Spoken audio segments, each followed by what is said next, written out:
Direktorat Jenderal Pajak Sumsel dan Kepulauan Bangka Belitung menggelar sosialisasi tentang pengampunan pajak atau tax amnesty kepada insan media Senin 25 Juli 2016.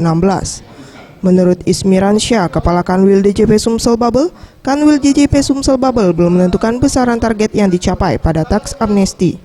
Namun sejauh ini respon masyarakat terhadap tax amnesty cukup baik. Terbukti mulai ada beberapa yang datang ke KPP untuk menanyakan lebih jelas tentang tax amnesty. Iya, nah targetnya memang kan tadi saya bilang baru ada secara nasional teman-teman.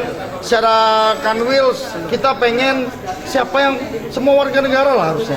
Saya pas hitung-hitung juga ada yang kurang, saya kan juga tax amnesty. Kita berharap siapapun, baik itu pimpinan daerah, dari swasta, pegawai negeri atau apapun, ya ini untuk kan kegotong royongan untuk kita bangkit bersama lagi. Program tax amnesty akan berlaku hingga 31 Maret 2017 dan tidak akan diperpanjang atau ditawarkan lagi di masa yang akan datang. Mega Dwi Handayani, Gusti Putu Sumertayasa, Sriwijaya TV.